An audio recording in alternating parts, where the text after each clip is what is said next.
Hello and welcome everyone to the part 3 of renal dysfunction in liver failure. Here we start with dialysis, the need of renal replacement therapy in advanced cirrhosis.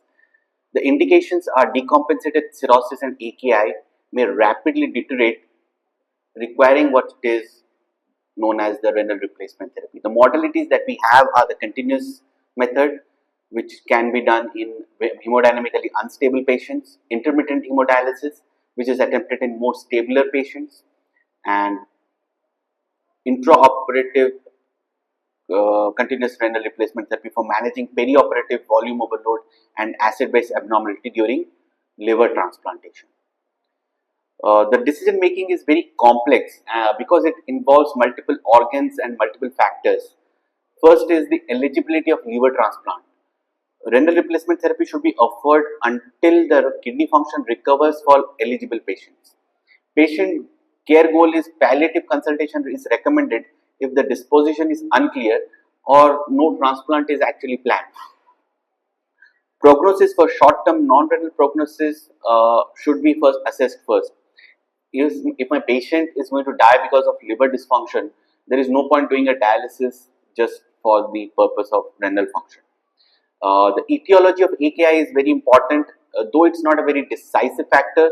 Mortality is still comparable if you have different causes like HRS versus acute tubular injury, but then these factors have to be kept in mind before you decide on dialysis. Time limited trial with renal replacement therapy can be considered if feasible. So you give your renal replacement therapy, see the condition of the patient. If you are seeing that by improving the renal function or clearing the renal parameters, the patient is improving, then you can keep on trying. But if despite that the patient is not showing signs of improvement, then you can reconsider your decisions.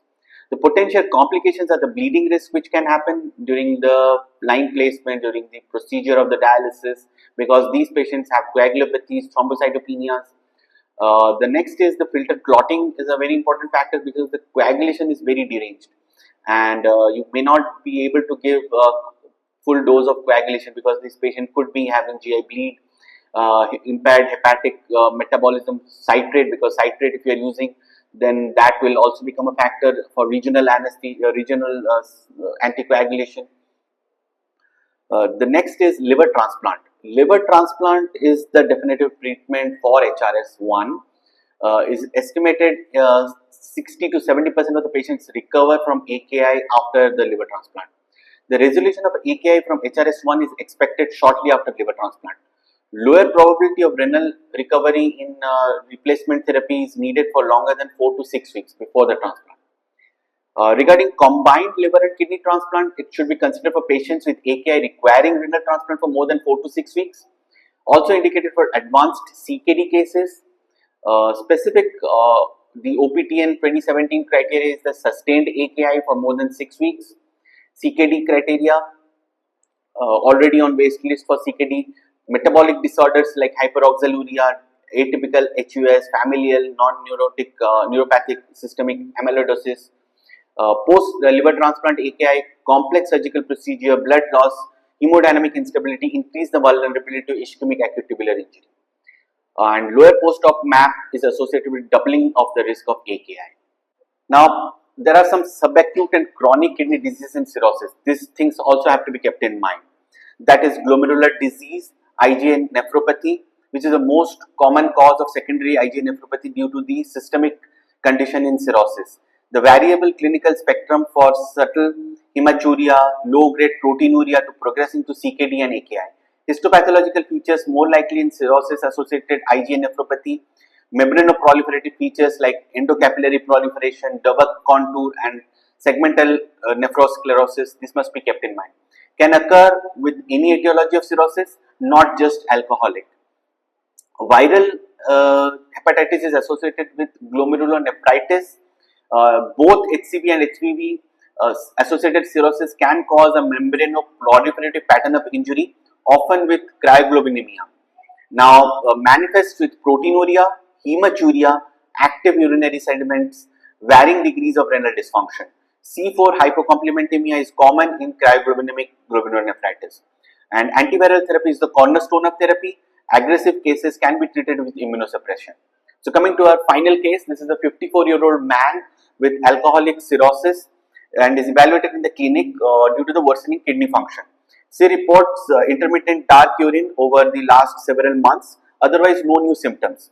She has a history of hepatitis C, which is being treated with antivirals. Her current medications are spironolactone and Norflox. Her blood pressure is 65 on 85 and the heart rate is 80. Physical examination reveals ascites and the edema is 1 plus. The lab shows hemoglobin of 10, creatinine of 1.6 and albumin of 3. The urine analysis reveals 3 plus blood, 2 plus protein, RBC more than 100 in high power field, WBC 5 to 10 in high power field.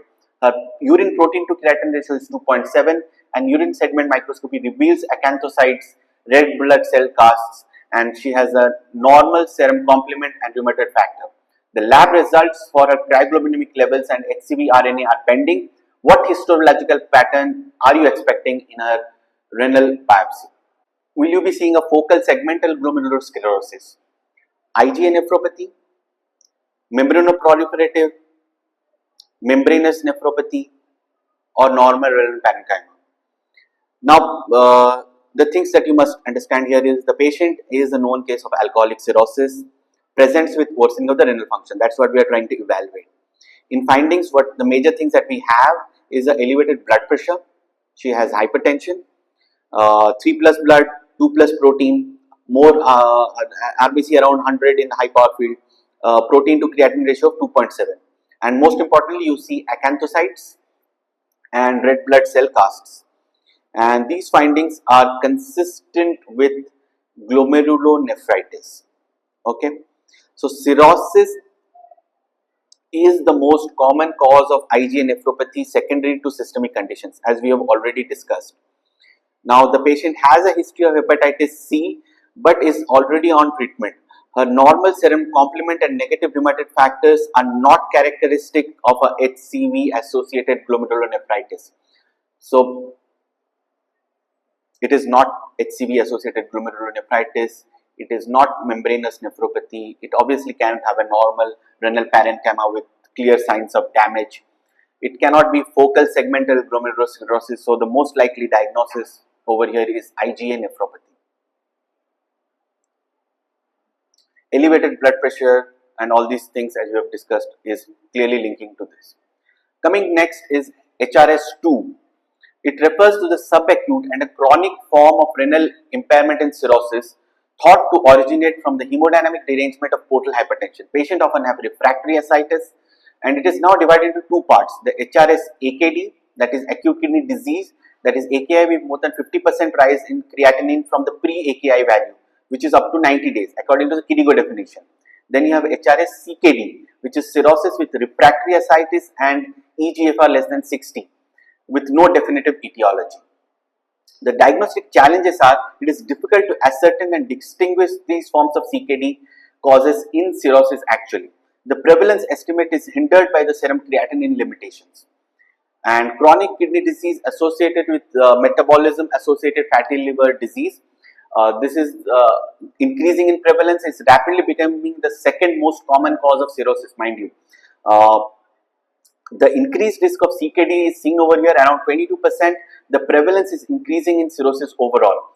Risk increases as the severity increases. Mechanism is not fully understood, but shared metabolic risk factors are plausible. Insulin resistance, metabolic syndrome, diabetes, hypertension, obesity, oxidative stress and inflammation are one of the important factors over here.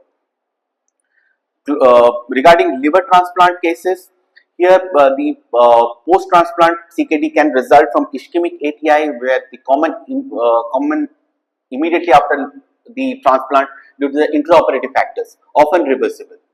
You have pre-liver transplant AKI or CKD, which is not managed with now managed with simultaneous transplant. You have prolonged pre-liver transplant AKI and renal replacement therapy. It increases the risk of CKD and warrants consideration of kidney transplant with liver transplant. Coming to calcineurin inhibitor nephrotoxicity. Liver transplant recipients are chronically exposed to tacrolimus, that is the calcineurin inhibitors. These can induce progressive scarring of the renal parenchyma, that they can cause tubulointestinal fibrosis and nephrosclerosis. They require careful monitoring of the renal function. Decisions on the CNI discontinuation must weigh liver rejection risk against a CKD amelioration. So it's a very complicated risk. Next, we are going to discuss the major electrolyte abnormalities and how are they different in this scenario, how to treat with them. First is hyponatremia, very common. It is mostly a hypovolemic due to the laxative and diuretics. Hypervolemic can also happen because of the maladaptive vasopressin response, the peripheral arterial vasodilatations, and vasopressin activates the V2 receptors, causing the aquaporin 2 channels and the water resorption. The characteristic is a typical low urinary sodium and elevated urinary osmolarity. The therapeutic measures mean water restriction, potassium supplementations. Tolvaptan can be used in refractory cases. Next is the dyskalemia. First is hypokalemia because of the laxatives, loop diuretics. Prevention is crucial over here, and in cholestatic cases, bile salt can inhibit and lead to hypokalemia. Hyperkalemia can also occur. This is in the context of spironolactone, as it blocks the potassium secretion. Calcineurin inhibitors can also cause this. So treatment would be loop diuretics and thiazide diuretics. Coming to the low serum bicarb state, you can have a respiratory alkalosis, as is seen commonly in these patients because the ventilation is driven by the progesterone, dyspnea for the various reasons. Metabolic acidosis, they can be because of the AKI, lactose usage, spironolactone, cholesterolamine, and the recommendation here is to maintain a serum pH as much as possible and try to see what is happening over here. So to conclude, kidney dysfunction in liver disease is diverse and complex, and it encompasses acute, subacute as well as chronic forms. Accurate diagnosis requires careful consideration of the clinical context, laboratory values and exclusion of other etiologies, particularly HRS1. Management often involves combination of supportive care, pharmacological intervention and sometimes renal replacement therapy or organ transplant.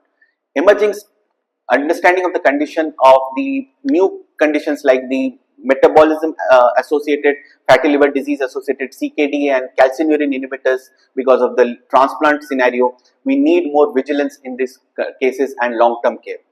So to summarize, a multidisciplinary approach is very important for optimal patient management.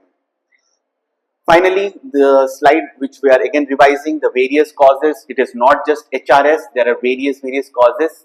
So look at the clinical context, the casts, the clinical finding, the history, then only you can make the correct diagnosis. Thank you for your patience.